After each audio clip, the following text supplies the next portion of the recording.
Hello everyone, this is Sudhir and welcome to our YouTube channel.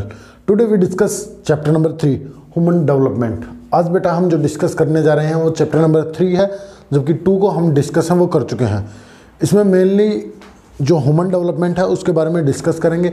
हमारी जो पिछली जो बुक थी, वर्ल्ड वाली जो बुक थी, उसके अंदर हमने अलग से है वो डिस्कस है वो क्या है कि ह्यूमन डेवलपमेंट है वो क्या होता है, मानव विकास के बारे में हमने अलग से टॉपिक वाइज उन चीज़ों को डिस्कस है वो किया है। यदि आपने वो चैप्टर है वो नहीं देखा तो पहले उस चैप्टर को देखिए, फिर इस चैप्टर को देखिए, काफ़ी इजी है वो लगेगा आपको।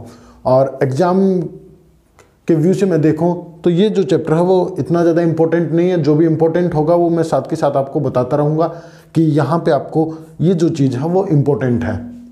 तो ये है हमारा आज इंट्रोडक्शन पार्ट, इंट्रोडक्शन वीडियो है ये कि ह्यूमन डेवलपमेंट के अंदर हम क्या पढ़ेंगे, कौन कौन सी चीज़ें हैं वो आपको देखने को मिलेंगी, या ह्यूमन डेवलपमेंट है वो होता क्या है। इन सभी तथ्यों पर, इन सभी जो पॉइंट है उन पर हम डिस्कस हैं वो करेंगे आप लोगों के साथ, और धीरे धीरे जो भी टॉपिक होंगे उनको हम बारीकी से डिस्कस है वो करते रहेंगे। तो चलिए स्टार्ट करते हैं बेटा। और पहले बात करते हैं कि जो ह्यूमन जो डेवलपमेंट होता है उसका मुख्य उद्देश्य क्या होता है। बात करते हैं प्राइमरी एम ऑफ डेवलपमेंट, कि इसका जो प्राथमिक जो उद्देश्य है वो होता है लोगों का जो जीवन स्तर है उसको बेटर बनाना, या मैं कहूँ कि जो लोगों की जो लाइफ है उसको better banana. Wellbeing of the people means development in economic, social and cultural. ये नहीं है कि सिर्फ लोगों के जो जीवन है उसके स्तर को ऊंचा उठाना, जो लिविंग जो कंडीशन है उनको बेटर बनाना। इसके साथ साथ कहने का मतलब है कि इसका प्रमुख जो उद्देश्य है वो क्या है, इकोनॉमिक्स ग्रोथ करना, सोशल ग्रोथ करना और कल्चरल जो ग्रोथ है वो भी करना। कहने का मतलब है कि जो मानव है, जो पीपल्स है, उसको पूर्ण रूप से डेवलप है वो करना इनका मुख्य उद्देश्य होता है। उसको पूरी तरीके से विकसित करना ही ह्यूमन डेवलपमेंट है वो होता है, या मैं कहूँ कि जो डेवलपमेंट का प्रमुख उद्देश्य होता है। यूएनडीपी होती क्या है बेटा, पहले बात करते हैं यूएनडीपी की। यूएनडीपी है यूनाइटेड नेशन डेवलपमेंट प्रोग्राम। इसने क्या किया, इसने पहली अपनी जो UNDP publish it's first human development report 1990 के अंदर, 1990 के अंदर इसने पहली अपनी जो रिपोर्ट है उसको पब्लिश किया। ह्यूमन डेवलपमेंट रिपोर्ट को पब्लिश है वो किया किसने, यूएनडीपी ने। अपने यदि पिछले जो चैप्टर था हमारा, जो कहने का मतलब है कि जो दूसरी जो बुक का ह्यूमन डेवलपमेंट हमने पढ़ा तो उसके अंदर मैंने आपको बताया था कि 2 व्यक्ति थे, 2 साउथर्न एशियन व्यक्ति थे, इकोनॉमिक्स थे दोनों के दोनों, एक तो अमर्त्य सेन और महबूब अल हक। ये 2 व्यक्ति थे। महबूब अल हक पाकिस्तान के थे और जबकि डॉक्टर अमर्त्य सेन ये भारत के थे। तो इन्होंने ह्यूमन डेवलपमेंट मैं कहूँ कि ह्यूमन डेवलपमेंट जो इंडेक्स है उसको पब्लिश करने में काफ़ी इम्पोर्टेंट जो रोल है वो अदा किया है। चलिए, ऑल द मेंबर्स, आगे क्या है, all the members countries of the world are given rank. उनको जो रैंक है वो दी जाती है on the basis of calculating score. क्या है, स्कोर जो कैलकुलेट है वो किया जाता है, स्कोर है वो कैलकुलेट किया जाता है, और स्कोर के आधार पे उनको जो रैंक है वो प्रोवाइड की जाती हैं हर एक देश को। जो भी इसके सदस्य देश होगा उसको क्या किया जाएगा, स्कोर है वो प्रोवाइड किया जाएगा, और बाद में उसको जो रैंक है वो डिक्लेयर की जाएगी। और ये जो स्कोर होता है वो 0 और 1 के बीच में होता है। यदि कोई देश का स्कोर 0 के पास होगा तो उसका ह्यूमन डेवलपमेंट आपको कम देखने को मिलेगा, और जिसका 1 के पास होगा उसका ह्यूमन डेवलपमेंट आपको ज़्यादा देखने को मिलेगा। Human development. अब बात करते हैं कि मानव विकास क्या होता है। ह्यूमन डेवलपमेंट लोगों की जो चॉइसेस होती हैं, लोगों की चॉइसेस को बढ़ोतरी करना, या मैं कहूँ कि जो चॉइसेस होती हैं लोगों की उनको इंक्रीज करना ही ह्यूमन डेवलपमेंट है वो कहलाता है। अब क्या है, चॉइसेस करने से ह्यूमन डेवलपमेंट तो होगा नहीं, उसके साथ साथ क्या बताया गया, as well rising the level of well being, लोगों के जीवन स्तर को भी ऊंचा उठाना।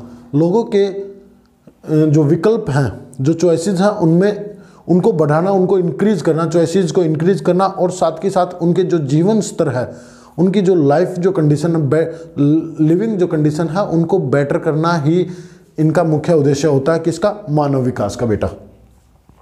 मोस्ट इंपॉर्टेंट एलिमेंट, इसके कुछ इंपॉर्टेंट एलिमेंट भी हैं, ये आपसे पूछ सकता है, आगे हम डिस्कस करेंगे। लॉन्ग एंड हेल्दी लाइफ, यहाँ पे लॉन्ग एंड हेल्दी लाइफ है वो है बेटा, और एजुकेशन है, स्टैंडर्ड ऑफ लिविंग है, ये सब ये है वो आते हैं इसके मोस्ट इंपॉर्टेंट एलिमेंट है, प्रमुख मुख्य तत्व हैं। यहाँ पे आपसे एक डेफिनेशन पूछ रखी होगी, इकोनॉमिक्स ग्रोथ और ह्यूमन डेवलपमेंट। देखिए जो इकोनॉमिक्स जो ग्रोथ होती है वो लोगों की केवल इनकम, लोगों की जो केवल जो इनकम है उसको ऊपर उठाती है इकोनॉमिक्स ग्रोथ के अंदर, और जबकि ह्यूमन डेवलपमेंट है वो सभी एक्सपेक्ट पे कार्य है वो करता है, वो केवल इनकम पे कार्य करती है, और ये पूरे ऑल एक्सपेक्ट जो भी उसके जो भी संबंधी जितने भी कार्य हैं उन सभी पर काम करता है human development, Manav Vikas. The real wealth of a country people, किसी भी देश का वास्तविक जो धन है वो कौन होते हैं, लोग ही होते हैं, वहाँ के जो लोग हैं वो वहाँ के वास्तविक धन होते हैं। ये था बेटा डेवलप। हम जनरली बोलते हैं कि जो डेवलपमेंट है, डेवलपमेंट इज फ्रीडम, यस बिल्कुल सही है, ये आपसे पूछ सकता है, ये इसको एक्सप्लेन है वो करवा सकता है कि ये होता क्या है, कि जो स्टेटमेंट है इसको प्रूफ कीजिए। डेवलपमेंट इज फ्रीडम, कि जो विकास है वो स्वतंत्र है, या जब व्यक्ति स्वतंत्र होगा जब भी विकास है वो कर पाएगा। ऐसा क्यों? आज प्रेजेंट टाइम में आप देख रहे हैं कि आपको अलग अलग चीज़ें हैं वो देखने को मिल रही हैं, कंप्यूटर देखने को मिल रहा है, टेक्नोलॉजी है वो काफ़ी हाई हो गई है, एजुकेशन का लेवल है वो इंक्रीज हो गया है, और मैं बात करूं कि जो हेल्थ या फिर जो मेडिकल जो फैसिलिटी हैं वो भी इम्प्रूव हो गई हैं। इसके साथ साथ transport and communication, industrialisation, safety and security, ये जो आप डेवलपमेंट देख रहे हैं ये सिंबल ऑफ डेवलपमेंट है। ये जो आप आज के दिन देख रहे हैं, एज प्रेजेंट वर्तमान समय के अंदर आप ये जो चीज़ें देख रहे हैं ये सिंबल है किसका, डेवलपमेंट का। किसका चिन्ह है, डेवलपमेंट का, विकास का इनका चिन्ह है ये। वेस्टर्न और European centralise view of development, केवल हमें एक ही डेवलपमेंट है, एक ही साइड का जो डेवलपमेंट है वो दिखाई देता है, या मैं कहूँ कि केवल हमें अपना जो डेवलपमेंट है वो देखने को मिलता है, या हमारे देश की जो डेवलपमेंट है, हमारा जो देश है वो डेवलप कर रहा है धीरे धीरे, तो उसमें कहीं ना कहीं वेस्टर्न जो कंट्रीज़ हैं और साथ में वेस्टर्न कंट्रीज़ का हाथ है, या फिर उसको वेस्टर्न डेवलपमेंट बोलेंगे हम, या फिर उसको यूरोसेंट्रिक डेवलपमेंट बोलेंगे। यूरोसेंट्रिक डेवलपमेंट का मतलब इसलिए है क्योंकि जो यूरोपियन जो कंट्री थी उनका जो डेवलपमेंट है उसमें काफ़ी बड़ा हाथ है हमारे देश में, क्योंकि उन्होंने हमारे को क्या है गुलाम बनाया, और काफ़ी आज हम उन्हीं की तरह, या मैं कहूँ कि उन्हीं के नक्शे कदमों पर चलते हुए जो डेवलपमेंट है वो कर रहे हैं। जो उन्होंने जो चीज़ें डेवलप की हम उन्हीं को आगे हैं वो बढ़ा रहे हैं, और साथ में क्या है कि कुछ जो चीज़ें हैं वो डेवलप नहीं कर पाए उनको आज डेवलप है वो कर रहे हैं। तो मतलब कहने का मतलब ये है कि वो चीज़ जो आज हम जो चीज़ें डेवलप कर रहे हैं वो कहीं ना कहीं वेस्टर्न यूरोप या फिर यूरोसेंट्रिक नाम दे दिया गया है इन चीज़ों का, जो यूरोप के अंदर डेवलप है वो हो चुकी है, और आज हम उस चीज़ को डेवलप कर रहे हैं, और केवल हमें एक ही दृष्टिकोण है वो दिखाई देता है। हाई डेवलपमेंट मीन्स क्या है कि जब मानव है वो ज़्यादा से ज़्यादा जो विकास है वो कर रहा है। आज के दिन आपने देखा है कि ज़्यादा से ज़्यादा लोग या फिर जो कंट्री है वो अपने ह्यूमन डेवलपमेंट को इंक्रीज कर रहे हैं ज़्यादा से ज़्यादा। उनको ये नहीं पता कि इसका जो इफ़ेक्ट है वो काफ़ी बैड होने वाला है। इसके साथ साथ क्या हुआ कि जैसे जैसे ह्यूमन डेवलपमेंट है या फिर जो डेवलपमेंट है वो ज़्यादा होने लग गया, तो इसके कारण क्या हुआ, ह्यूमन जो कंडीशन है वो डिक्लाइन होनी स्टार्ट होगी, और उसके साथ साथ रिजल्टिंग इन इन्वायरमेंटल पॉल्यूशन, और जो इन्वायरमेंटल जो पॉल्यूशन है वो भी इंक्रीज हुआ। मानव की जो दिशाएं थी वो निम्न हो गई, और साथ में पर्यावरण पर भी काफ़ी ज़्यादा जो प्रभाव वो पड़ा। जैसे जो प्रदूषण है वो इंक्रीज हुआ, जैसे एयर पोल्यूशन है, नॉइज पोल्यूशन, वाटर और लैंड पोल्यूशन है, ये क्रिएट हुए, ये बढ़े बेटा। अब क्या हुआ कि जैसे जैसे हमारे देश के अंदर जो डेवलपमेंट है वो बढ़ रहा है, तो इसके साथ साथ जो गरीब जो लोग हैं, जो पुअर जो लोग हैं, उन पे भी काफ़ी जो इफ़ेक्ट है वो देखने को मिल रहा है। तो मैं बात करूँ यहाँ पे सोशल कैपेबिलिटीज़ के, due to displacement and weakening societies. कहने का मतलब है कि जो सामाजिक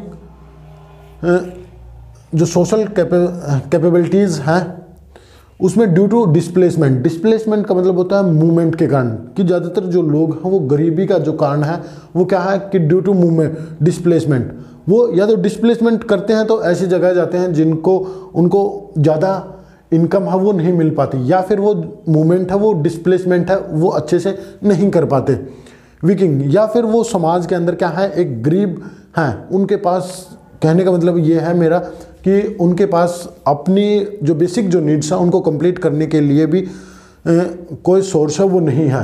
environmental capabilities due to pollution, जो इन्वायरमेंटल जो कैपेबिलिटीज़ हैं वो पॉल्यूशन के कारण इंक्रीज हो रही हैं, मतलब कहने का मतलब है कि जो पॉल्यूशन है वो इंक्रीज हो रहा है तो भी काफ़ी ज़्यादा जो प्रभाव है वो मानव के जीवन पर पड़ रहा है।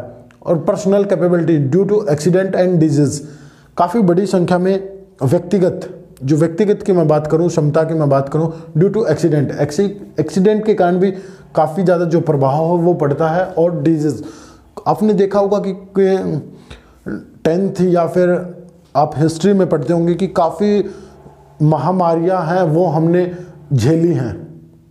जैसे मैं बात करूं फ्लैग की हुई जो चेचक जो बीमारी है और हैजा, ये इस तरह की जो बड़ी जो घातक जो बीमारियां होती हैं उनका जो मानव है उन्होंने सामना किया है, और लोग जो गरीब थे वो और गरीब हो गए।